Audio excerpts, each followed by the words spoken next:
पूर्णस्य पूर्णमादाय पूर्णमेवावशिष्यते। ॐ शान्ति शान्ति शान्तिः। Namaste. Welcome to the 7th session on Bhagavad Gita, your source of inspiration by Jayaji. I request Jayaji to proceed with the chapters. We will begin with the invocation.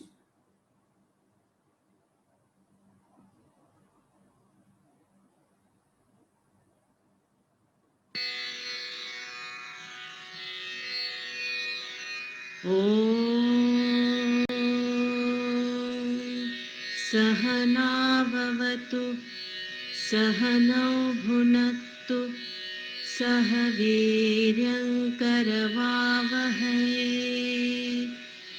तेजस्विनावधीतमस्तु मा विद्विषावहै। ॐ शान्ति शान्ति शान्तिः।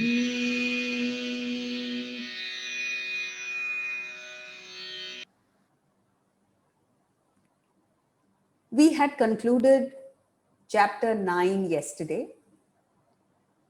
Today we'll take a brief look at chapters 10 and 11 before proceeding to 12, because 10 and 11 have very little philosophy. In 10, Krishna gives details of where all he exists. And in detailing this, he gives the best in each category. So Brahman, God, pervades the whole universe and exists beyond it as well, in its pristine glory. Thus, there are two dimensions to Brahman: the pure, unmanifested aspect that cannot be conceived by the human intellect, and the manifested aspect which expresses as the myriad glories in the world. Arjuna is a man of the world like many of us. Enchanted by worldly temptations, people fail to see the glorious expressions of God in the world. It needs a certain sense of detachment and subtlety, even to see the expressions of Brahman. Then you see awesome wonders all around. So the 10th chapter, entitled Vibhuti Yoga, details Brahman's manifestations. Arjuna knows that he is led astray by superficial attractions. He asks Krishna to help him see God's immanence in the world so that he may remain focused on the divine even while he is living. Chapter 11. Having seen an analytical approach to God, he now wants to see a synthetic one universal form containing the whole of creation. He asks Krishna to reveal his splendor. Krishna readily grants his wish. However, he gives him divine eyes with which the universal form would be visible. In other words, this is no ordinary perception, it's a visualization. Therefore, only two people, Arjuna and Sanjaya, see this vision in the battlefield of Kurukshetra, where there are thousands of warriors.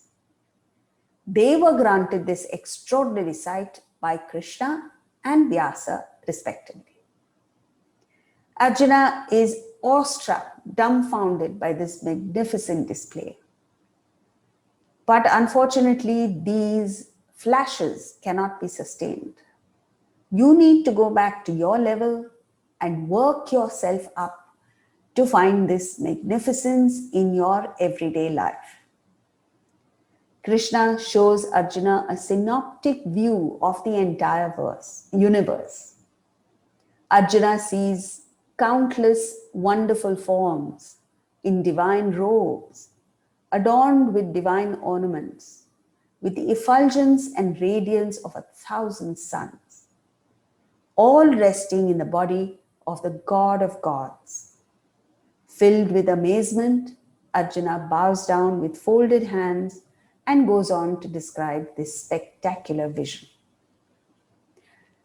Now we come to philosophy in chapter 12. Chapter 12 is entitled Bhakti Yoga. The Bhagavad Gita invites you to partake of the power of devotion, bhakti. Modern life magnifies the boundaries that keep you in a state of separateness. Vedanta draws you to experience a vitality greater than your own by identifying with the whole rather than just your little self.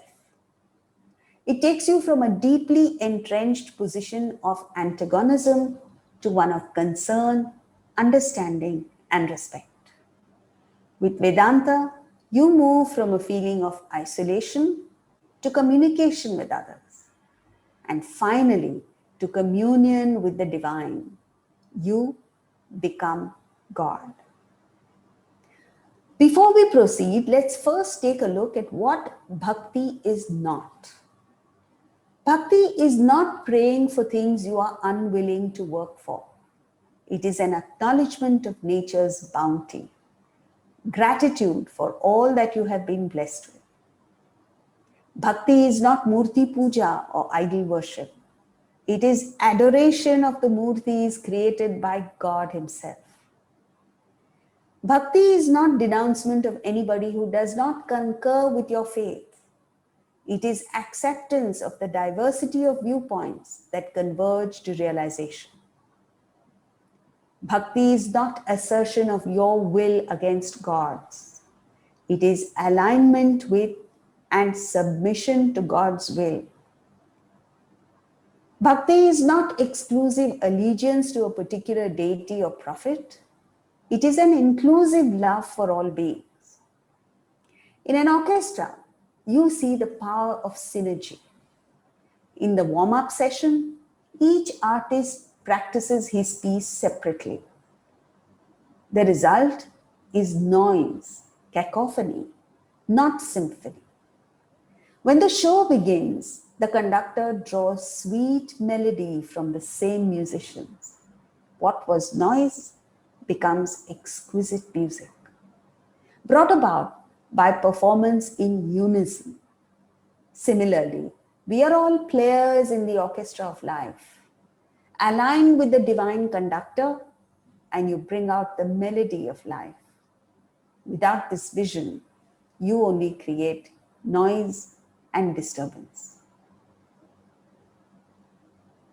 You admire yourself in different mirrors because you see all images as reflections of yourself.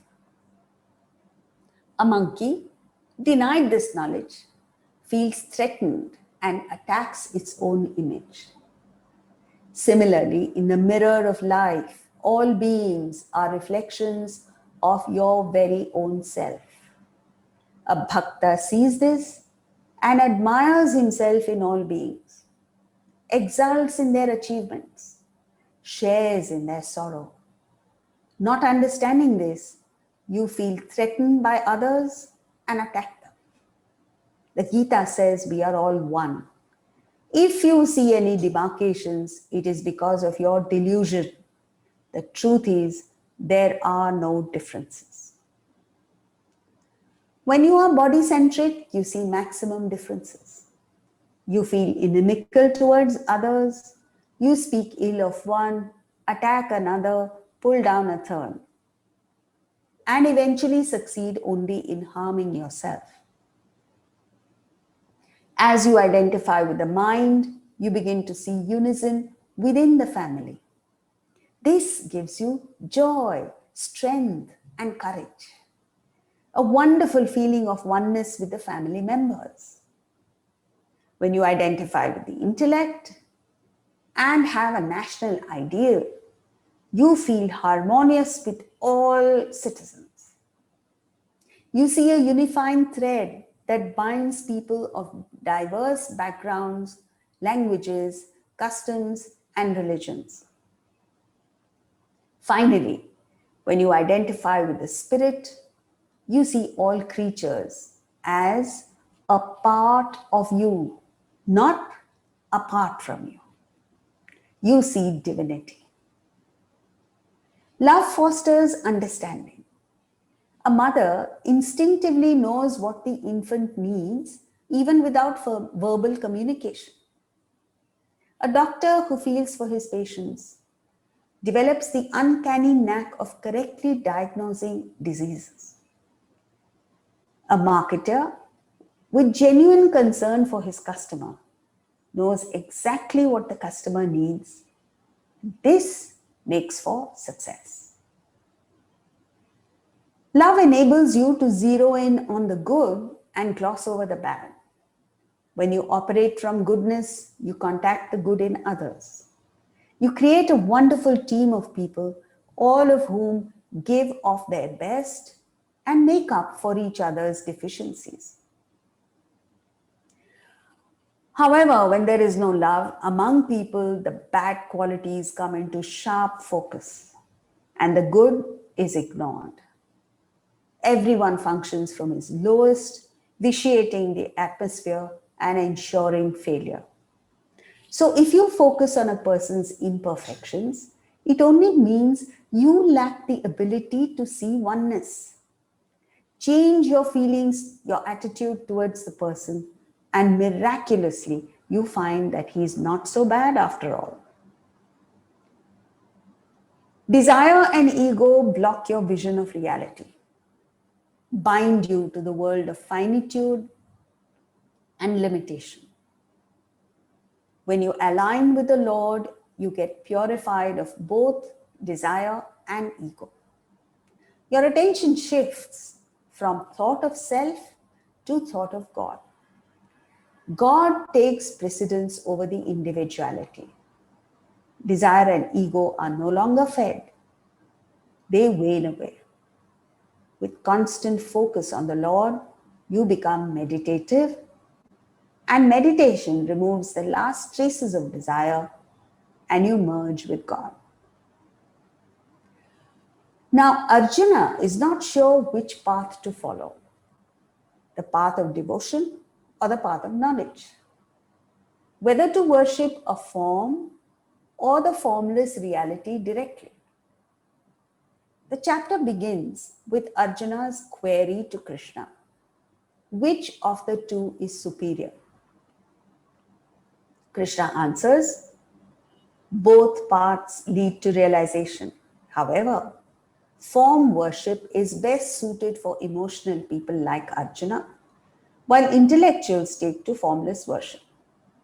It is more difficult for body conscious people to fix their attention on the formless reality. Krishna then offers a series of graded options to practice. You pick the one that matches your level and slowly graduate to the more difficult practices until you reach the state of enlightenment. Verse 8 speaks of meditation, which is the final gateway to realization. Then Krishna says, if you cannot focus your mind on one thought and the mind wanders while meditating, then first bring the mind back to the point of concentration. If this also fails, then stop meditating and go back to the abhyasa, practice of karma yoga, bhakti yoga, and jnana yoga. Ideally, do both. While meditating, whenever the mind wanders, bring it back. And when you find that the mind is restless and unable to keep to one thought, stop meditating, go back to karma, bhakti, and jnana yoga. With the practice of these three, which is karma yoga, shifting your attitude from taking, grabbing, to giving, adding value. Bhakti, It's not about love for God, it's about love for fellow beings. Shifting from attachment to detachment. Developing a sense of gratitude. Jnana is not about completing the study of the Bhagavad Gita, Upanishads, and other scriptures. It is developing a keen sense of the difference between the permanent and the impermanent. That which remains and that which passes. As desires reduce, you will be able to meditate better. But there are people who are not able to practice even these three yogas. Then Krishna says, keep acting along with your desires for my sake. Allow yourself to act in line with your desires, but as an ambassador of the Lord. Remember that the talent you have is not yours, but a God-given gift. Every time you act, you offer your talent as your thanksgiving to God. Out of sheer compassion, Krishna goes a step lower and says, if you cannot do even this, then act out your desire. Just give up the anxiety for the fruit of action, which hampers action. To the extent you're focused on the fruit, you are not concentrating on the present action falters, resulting in imperfect action and failure. The chapter ends with a brilliant enumeration of the 35 qualities of a devotee. This is a guide to all spiritual aspirants, the test of spiritual development. As you go along these 35 qualities, to the extent you have them, it means that you are evolved to that extent. But you will find that perhaps you are okay in a few qualities, but horribly lacking in some others. It is in areas of weakness that you need to improve. So this is a perfect guide to identify where you are weak and help you to focus there so that you improve in those qualities. For the purpose of this discussion, we will take just a few verses which are important, which highlight the important qualities. Verse 13.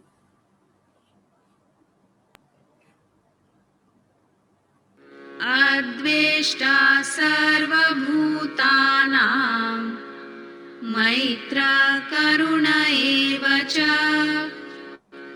निर्ममो निरहङ्कारः समदुःखसुखक्षमी. Adveshta Sarva Bhutanam, the very first quality is a siksa, one who hates no being. Maitraha is friendly and tender-hearted, without mindness and ego, equal to pleasure and pain and forgiving. The most important quality is the first quality, Adveshta Sarva Bhutanam.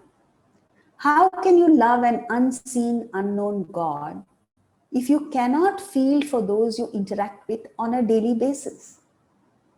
Once a lady went to a Swami and said she wanted his help to develop spiritually as quickly as possible.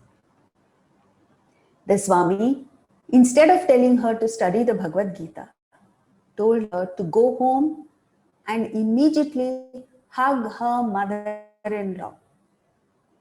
The lady said, Swamiji, you've told me the most difficult thing. I can do anything except that.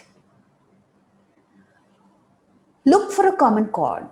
The mathematician Alan Turing was brilliant. He and his team helped save thousands of people and ensured that the Second World War ended about 2 or 3 years earlier because of the work that they did. But he was a difficult person to get along with. His team members had to ignore his abrasiveness and other weaknesses because they were all working for the nation. Similarly, all of us have some faults. But for the sake of the family, the kids, the country, the cause you are working for, you may have to overlook certain shortcomings in others and focus on the job at hand. Then you develop the strength to put up with anything.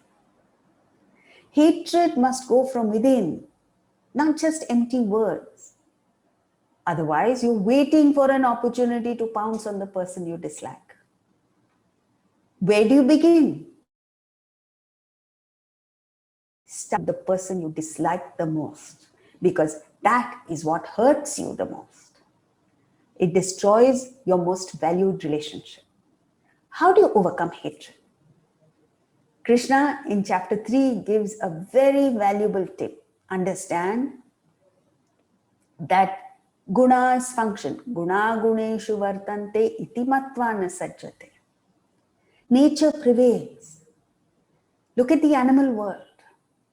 Every creature, every species is beautiful, but they're all different. Each one has its different, distinct nature. An animal lover loves all animals irrespective of their nature. A lion is ferocious. A dog is affectionate. A snake is venomous. A leopard has its own qualities. A deer is agile.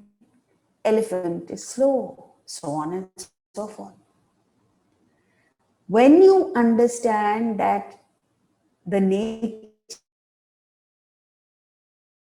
person prevail, then you have no wrong expectations from the person.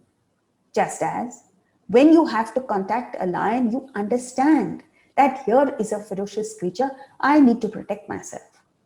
But when you are contacting a pup, you let your guard down because the pup is affectionate, loving, an absolute pleasure to be with. Maitra, next quality. So when he says one who does not hate anyone, it doesn't mean that you are indifferent. You're positively friendly, but not overly attached. You have a love that is not dependent on a return from the person.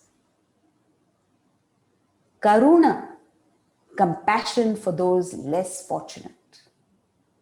See, you understand the law of karma functions, but at the present moment, the person is suffering. You do whatever you can to alleviate the person's suffering, but there may be a gap between what you can do and what is required. Or sometimes the person is suffering emotionally and you may try your best, but the person is not open to help maybe. There, in these areas, you must have compassion. Nirmama, no mindness because there is no otherness. There is no attachment because you view everything as God's creation. Nirahankara. Ahankar, ego, functions in 3 ways. The first is, I am the best. Even the worst person, a person with no talent, no ability, believes that he is the best. Second, I only exist. You don't take into consideration anybody else in the world. This is apparent when people drive on the streets of India. Every person drives as if he's the only person on the road. There is no consideration shown to anybody else. And the third, I am the doer, kartrutva bhavana. Such a person may do everything, but this attitude of egoistic arrogation of everything as my doing ruins everything.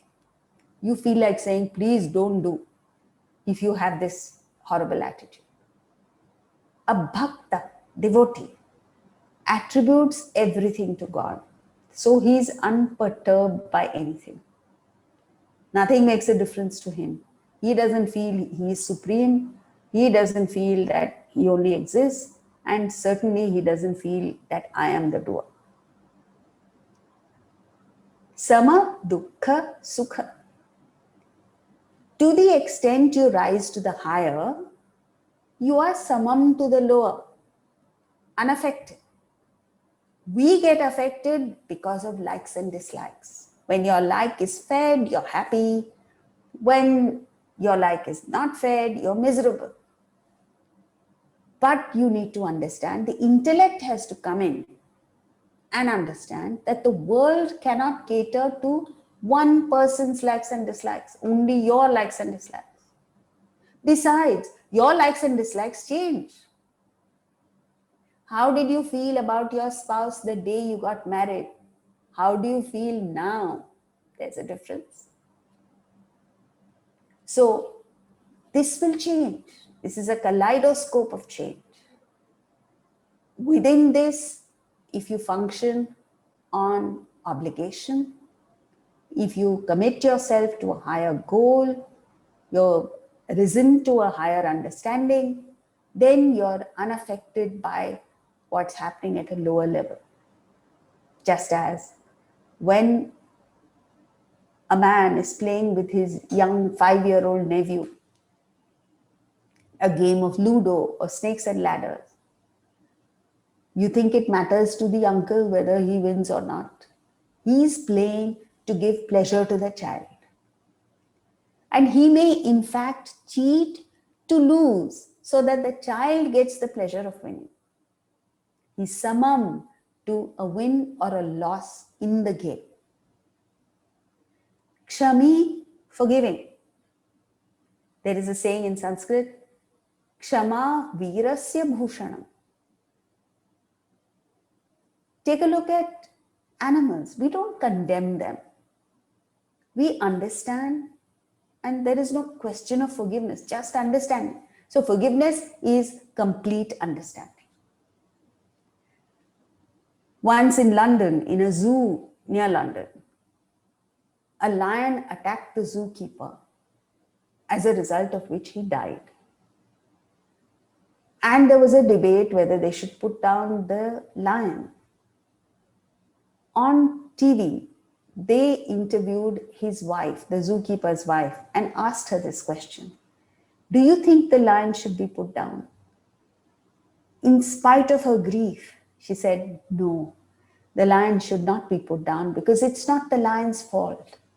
My husband must have done something which appeared to the lion as if it was a threat, and the lion attacked. So this is it. When you have the same attitude towards human beings and understand where they're coming from, you are not affected. There was a video that was doing the rounds recently where a cab driver was driving with the passenger behind him, and a man in another car who cut into his lane stopped the car, got out and yelled at him, yelled at the cab driver. The cab driver was absolutely serene and calm. And in the end, when that man finished yelling, he just put his hands up and smiled at him. The passenger was the one who got upset and asked the cab driver, look, you were not in the wrong. He made a mistake, he cut into you, and then he has the gall to yell at you, and you didn't even get upset. So the cab driver told him something that we all need to remember. He said, all of us are like garbage trucks. During our life, we keep collecting garbage. What is this garbage? We are full of disappointment, frustration, anger, desire, jealousy, envy, all of this. And when the garbage piles up enough in your personality, you need to offload it, you need to dump it somewhere. Today, he decided to dump it on me. But why should I accept the garbage? I let it be. This is it. This is an understanding that all of us need to have. It's a very, very important verse, very important message for us. Now, verse 14 continues with the 35 qualities. Santushta satatam yogi yatatma drudha Mayyarpitamano buddhihi yo madbhakta same priyaha. What a fabulous quality. Santushta satatam, always totally satisfied. Yogi, practicing union with self. Yatatma, self-governed, self-controlled. Dridhanishchayaha, of firm resolve. Mai arpita manobuddhi, consecrating mind and intellect to me. One devoted to me is dear to me. Santushta satatam, tushta, content, santushta, supremely content, satatam, always. What a state. Where are we? Satatam asantushta. We are constantly dissatisfied with something or the other. So, when your attention is on the world, you naturally start demanding things. When you're operating from your mind, the mind has a tendency to zero in on one or two things that you don't have and make you miserable over it. When your attention is on the higher or Atman, in the case of a devotee, you are content because you're not interested in anything in the world. When the intellect is operating, it focuses on all the things that you have, on all the blessings that you have received, and you make no demands. There's a story of a Shiva Bhakta of Lord Shiva, who had elephantiasis in one leg. So when Shiva and Parvati were going on out in the heavens, they spotted him. And they came down on earth to help him. They say, so he was very excited to have Lord Shiva's darshan and fell at his feet. Lord Shiva said, I'm very pleased with your sadhana, with your practices. I've come here to give you a boon. Ask for anything. So he looks at Lord Shiva and says, but Maharaj, you've given me everything. What can I ask for? Then Parvati nudged Shiva and Shiva said, no, I insist, you must ask for something. So helplessly, he looked down and suddenly he noticed the elephantiasis. He says, oh Lord, please shift the elephantiasis from the right leg to the left leg. Look at the state of abundance that he is in, that he can't think of asking. The moment we know somebody is going out of town somewhere abroad, we are ready with a list because of a lack of self-sufficiency within. So this is not tamas. This is not indifference. You understand the law of karma, you accept it. Whatever I have, whatever I'm suffering from, whatever deficiencies there are in me, I deserve it. I must have done something to deserve this. But your focus is on obligations, not desires. And you're active, productive, efficient. So what must we do? At any time, you have something. And there will always be something you don't have. So be content with what you have. The intellect can visualize a better state to be in and aspire for it.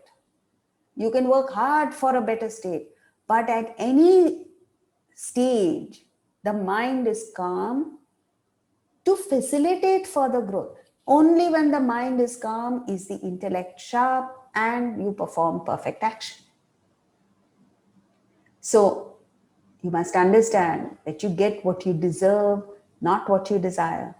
So keep working at deserving. Desire has no place in life. Yogi is one who always keeps the goal in mind. He's anchored in Atman.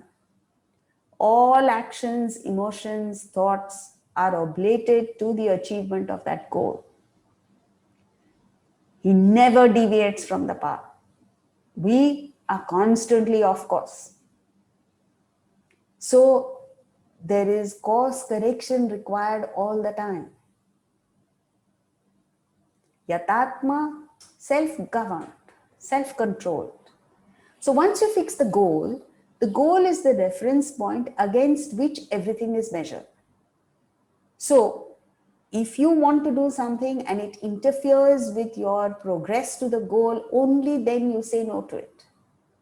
Like one day before the Wimbledon, if a tennis player wants to go partying, the intellect says no. After the match and he has won the match, he is in celebration mode, the intellect says by all means go and celebrate. Take a few days off and celebrate. So if you function like this, then there is no frustration. There is no unintelligent denial. Whatever you need, you get at the right time, right place. You don't feel guilty about it because the intellect has okayed it and your enjoyment is 100%. Otherwise, if there is unintelligent denial, then the whole thing comes back with a vengeance. So brahmacharya is not unintelligent self-denial, it is intelligent sense enjoyment. Literally, brahmacharya means walking on the path of Brahman. Dridha nishchayaha is a quality of the gross intellect. Yogi is the use of the subtle intellect. Dridha nishchaya, firm conviction, you're not wavering, you're not compromising. You may revise your goal or change it over time, but you're not fickle-minded. Mai arpita manobuddhi. Both mind and intellect must cooperate. Because mere feeling without thinking, without reasoning, amounts to superstition. And thinking without feeling is robotic, mechanical. Both together are what make for that wonderful journey towards enlightenment. Verse 16.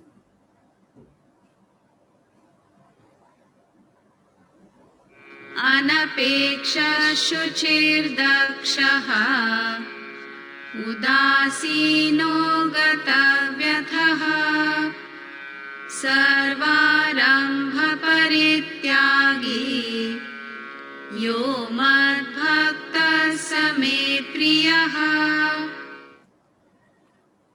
One who is independent, anapeksha, free from want, shuchi, pure, daksha, competent, udasina, uninvolved, gatavyathaha, unperturbed, renouncing all endeavors, such a one, my devotee, is dear to me. So, when Krishna repeatedly in every verse is saying, such a one is dear to me, it's not as if he is unilaterally expressing a preferential attachment to one person. Then he would be like any one of us. But what he's saying, see, like we've said earlier, divine grace is universal. But when you open your heart out, then you receive, you remove the obstructions, then you receive fully. That's what he's saying. So anapeksha, free from want, is the negative side of the same thing, santushta satatam, contentment. This doesn't mean, as we've seen earlier, that you don't aspire, but the mind must be calm. Like Swami Ramatirtha said, if you're not happy as you are, where you will never be happy in the future. So whatever the circumstances are at this present moment, learn to be happy with them. That's a challenge. So how not to want is the question. When you're convinced that the world cannot add to your happiness, you don't want anything in the world. When you are convinced that you get what you deserve and not what you desire, you stop desiring. Surrender. You know, there's a poem about two hermits in their respective caves who want olive oil to light the lamp for their meditation. So both plant an olive tree. The poem is called Olive Tree. And one gives it water, prays for sunshine, prays for frost, and whatever he prays for is granted. But in the end, his olive tree dies. So he visits his neighbor. He's curious to find out what's happening with the neighbor's olive tree and finds that his olive tree is thriving. So he asks him, says, brother, how is it that your tree is thriving and my tree died? In spite of the fact that God granted every petition, whatever I asked for, God gave. His neighbor very simply said, I did what I had to do. I planted the seed, I gave it water, soil, so on and so forth. And I left the rest to God. For he who made knew what it needed better than a man like me. So that surrender must be there. That God, who's made the whole universe and is taking care of every creature in the universe, whether it is a mosquito or a fly or the COVID virus or you and me, will surely take care of me. So when the attitude of surrender is there, then you don't, your mind is calm, you're not constantly asking for things. Most importantly, the heart should be filled with gratitude. When you're acutely aware of all that you've been blessed with, every moment of your life, that we can speak just now, we can listen, we can understand that intellect is functioning properly. And for us to do all this, every cell in our body is functioning meticulously. Who makes all that function? Surely not you. So why worry? Then what must you do? Just do your bit. Like the hermit, he did what he had to do and left the rest to God who knew better. And when you feel a sense of gratitude, you want to repay, so you work for a higher ideal, and that quality of anapeksha gets established. Next quality, shuchi, pure, both internally as well as externally.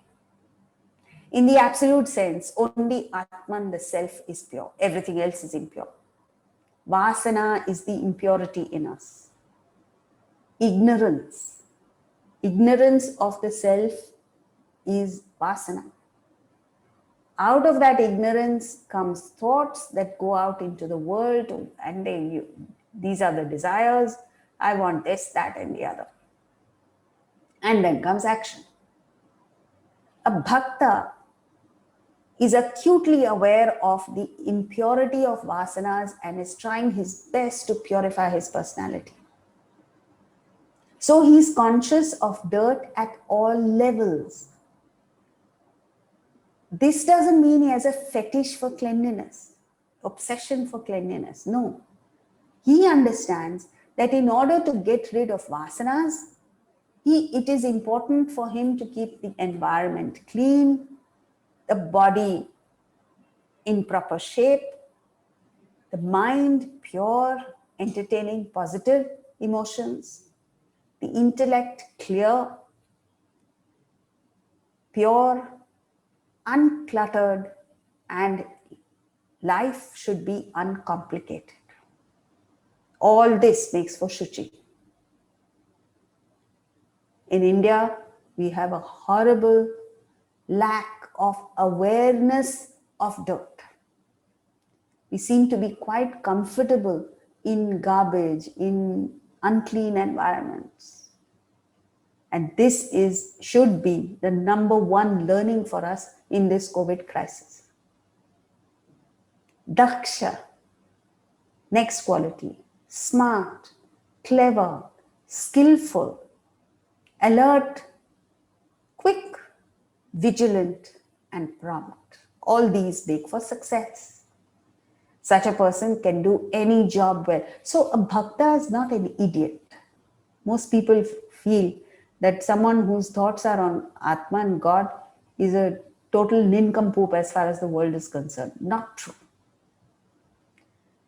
What was said in the second chapter works here. Yogaha karmasu kaushalam is dexterity of action, perfection in action is what a bhakta lives. His subtle intellect is so sharp that worldly matters become easy. The important thing is to have a worshipful attitude in whatever you do. Then it's as if God is doing things for you. Just as, suppose there's a puja in your home and you are cooking the prasad yourself. How does it come out? Delicious. 2 days later, your children tell you, you know the prasad you make the other day, the day of the puja? It was fantastic. Why don't you make it again? So here you are, the same lady cooking with the same utensils, same ingredients, same kitchen, same recipe. But this time, it doesn't come out as well. What's the difference? Then you were doing it for God. Now that element is missing. So what adds to what lends perfection to your actions is this worshipful attitude. As a poet said, a servant with this clause makes drudgery divine, who sweeps a room as for thy law, makes that and the action fine. So you could be sweeping a room, but you do it perfectly when you do it for God.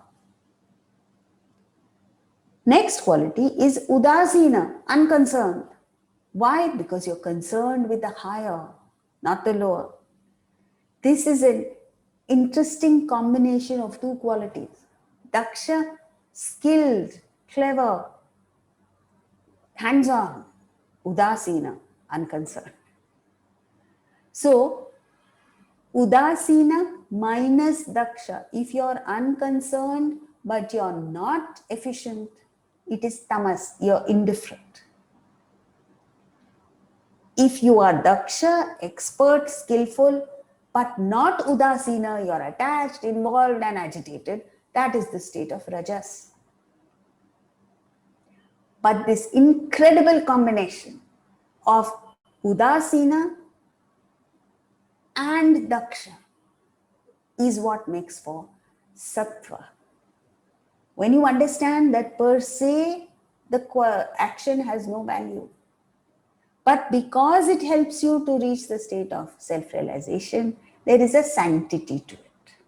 So in other words, every action you perform as if your life depends on it, knowing internally that it just does not matter.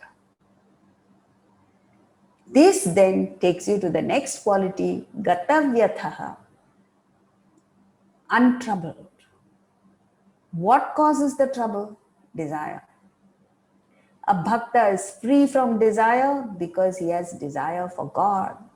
To that extent, he has no desires for the world. So he's not agitated, there is no worry or anxiety. Yet, he does his bit.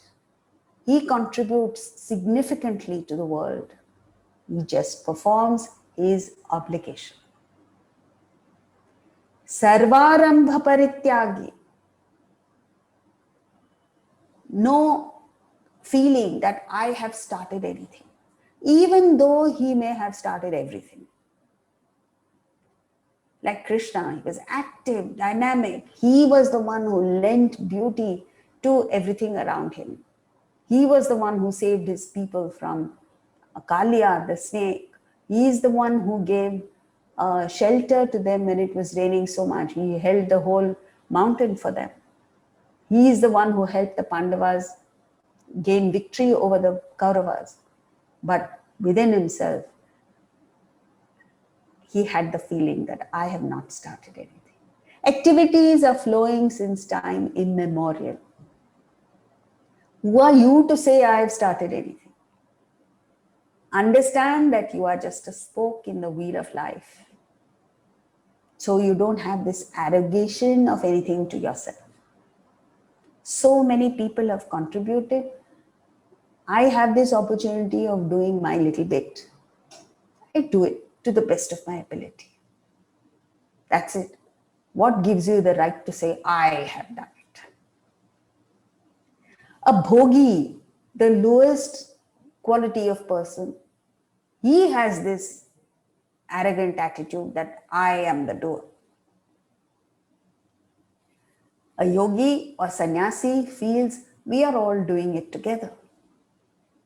A jnani is one who feels I do nothing at all because he is merged with Atman. Atman does not do anything, it only enables, enlivens. Fabulous concept. Try practicing that. You do things, and the moment the thought comes, oh, I've done it well, hit yourself on the head nicely and say, what have you done? Nothing. At best, you have messed it up. Now we'll take one more verse, verse 18. समशत्रौ च मित्रे च तथा मानापमानयोः शीतोष्णसुखदुःखेषु समसङ्गविवर्जितः. Sama, the same, to friend and enemy, and also to honor and dishonor, the same in heat and cold, joy and sorrow, sanga vivarjitaha, totally unattached. So, when you are committed to the goal, all this becomes immaterial. Like, for instance, let's say here is a scientist, a doctor who's working towards finding a cure for COVID. Then it doesn't matter whether somebody is a friend or enemy as long as he or she is helping in this cause. It doesn't matter whether people say he's an idiot, what will he do? Dishonor. Or honor him, give him the Padma Vibhushan. He is not interested in heat or cold or monsoon. He is not worried about joy or sorrow. He's totally unattached from all this because his attention is on a very significant, very important job on hand, which is to find a cure for COVID. A bhakta, his attention is on getting to God. And that the fact that he hasn't got this merger with God itself is the pain that he's experiencing. So he's completely detached from the world. There's nothing in the world that he wants because he's totally attached to the concept of God realization. One thing we need to remember, wherever, to whoever you are attached, you lose the object of attachment eventually. Please remember that. Second, you are sorrowful even when you have the person or the object. Attachment makes you subservient. Here was Dasharatha, the king of Ayodhya, acting in a servile manner to some Rakshasa who came and threatened that he would do harm to Ram. When Rama came to know of it, he didn't even deal with him directly. He just sent a message to that Rakshasa demon saying, if you don't get out of my kingdom in 5 minutes, I'll break every bone in your body. That Rakshasa disappeared. What's the difference? Dasharatha had the power, but it is attachment that weakened him. And we are all attached. Therefore, none of us are able to operate out of the strength that we have. So, this brings us to the end of chapter 12. We'll continue with the verses tomorrow, but you may do well to revisit these verses because we covered quite a few verses and quite a few qualities of a bhakta, and there are many more. So those of you who are seriously interested in development would do well to take the entire Bhagavad Gita verse by verse and ponder over it, revisit it, listen to it again and again. As Shankaracharya says, varam varam. Why this varam varam? Why again and again? Because you're thinking of the world varam varam. How many times in a day you're thinking of the body and the objects that cater to the body? How many thoughts go towards the mind and intellect? Comparatively, this is much less. So it needs that repetition of thought. Then you get established in it and you transform into the higher being. So we'll end for now and we'll see you tomorrow. But there is an announcement, so please wait for a second. Thank you, ma'am. It's important to start and end every day on a positive note. Find what you're looking for on our social media pages. Follow Vedanta Vision on Facebook, Twitter, Instagram, and LinkedIn for daily inspiration. Thank you. We look forward to seeing you all tomorrow.